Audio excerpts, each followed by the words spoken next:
Hello friend, কেমন আছেন আপনারা সকলে? আশা করি সকলে ভালো আছেন। তো আমি অনেক দিন ভিডিও ছাড়তে পারিনি। আজকে আবার নিয়ে এসেছি নতুন একটা রেসিপি, দই বেগুন। তো তার জন্য নিয়ে নিয়েছি 4 টেবিল চামচ টক দই, ভালোভাবে ফেটিয়ে নিয়েছি। তার সাথে দিয়ে দিচ্ছি হলুদ গুঁড়ো 1 টিস্পুন, চিনি 1 টিস্পুন আর গরম মশলার গুঁড়ো 1 টিস্পুন, এবং সেটাও খুব ভালোভাবে দইটার সঙ্গে মাখিয়ে নেব। চিনিটা দিয়েছি তার কারণ টক দইটা টক টক তো প্রচুর, তো নিরামিষ রান্না একটু মিষ্টি মিষ্টি ভালো লাগে, সেই জন্য দিয়েছি। আর এরকম গোল গোল করে চাকা চাকা করে বেগুন, 250 গ্রাম বেগুন আমি কেটে রেখেছিলাম এবং তাতে লবণ আর হলুদ মাখিয়ে নিলাম ভালোভাবে।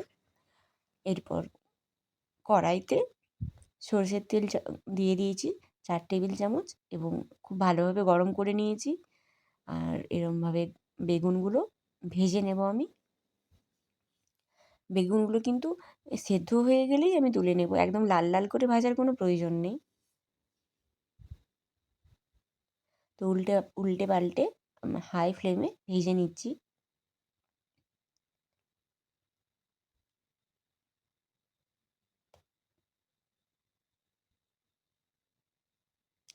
এরকম হঠাৎ নিরামিষ দিনে তো সেই একই রকম, বাঙালির বাড়িতে একই রকম ডাল পোস্ত রান্না হয়। তো নতুনভাবে এইরকম বেগুনি তরকারি একবার করে দেখবেন, খেয়ে দেখবেন, খুবই টেস্টি লাগে। টক মিষ্টি ঝাল সবই থাকে এর মধ্যে। তো বেগুনগুলো আমার ভাজা হয়ে গেছে, আমি তুলে নিচ্ছি। সেম প্রসেসে সব বেগুনগুলোই ভেজে নেব আমি। তো তারপরে আমি কড়াটা পরিষ্কার করে নিয়েছি।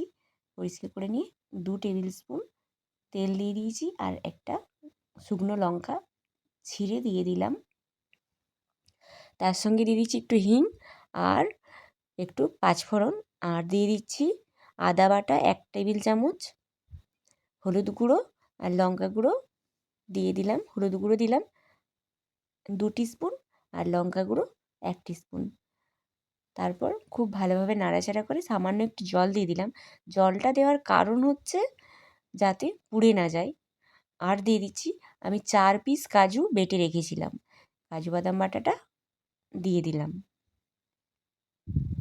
তারপর ভালোভাবে কষিয়ে নিয়ে এর মধ্যে দিয়ে দেব সেই ফেটিয়ে রাখা টক দইটা।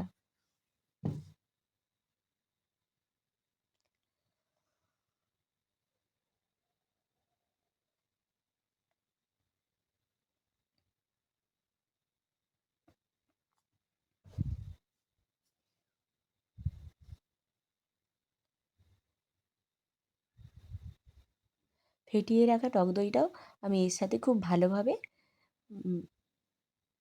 কষিয়ে নিচ্ছি। দেখুন আমার কিন্তু দইটা একদম ফেটে যায়নি, কারণ আমি আগে থেকে ফেটিয়ে রেখেছিলাম একদম।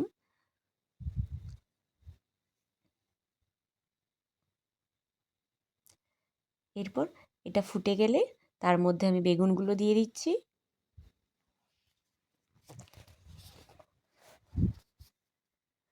বেগুনগুলো দিয়ে এর ওপর থেকে আমি 4-5টা কাঁচা লঙ্কা, মানে আমি কিন্তু কাঁচা লঙ্কাগুলো ফেড়ে নিইনি, গোটা গোটা কাঁচা লঙ্কাই আমি উপর থেকে দিয়ে দিলাম, শুধুমাত্র মানে গন্ধ বা ফ্লেভারের জন্য। আর একটু দিচ্ছি বাটার, এতেও খুব সুন্দর একটা গন্ধ বেরোয়। এরপর ঢাকা দিয়ে 2 থেকে 3 মিনিট ফুটিয়ে নামিয়ে নিলেই হয়ে যাবে রেডি দই বেগুন। তো যারা আমার মতো নতুন নতুন রেসিপি ট্রাই করতে খুব ভালোবাসেন, তারা অবশ্যই এরকম একটা নতুন রেসিপি বাড়িতে ট্রাই করুন।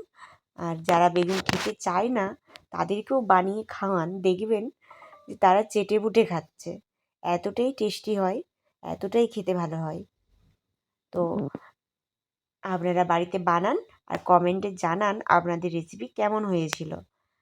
আর যারা আমার চ্যানেলে নতুন, তারা চ্যানেলটা সাবস্ক্রাইব অবশ্যই করুন। আর ভিডিও যদি ভালো লেগে থাকে, বন্ধুদের প্রচুর প্রচুর প্রচুর শেয়ার করুন। ধন্যবাদ। দেখা হচ্ছে আবারও নতুন একটা রেসিপি নিয়ে পরের কোনো ভিডিওতে।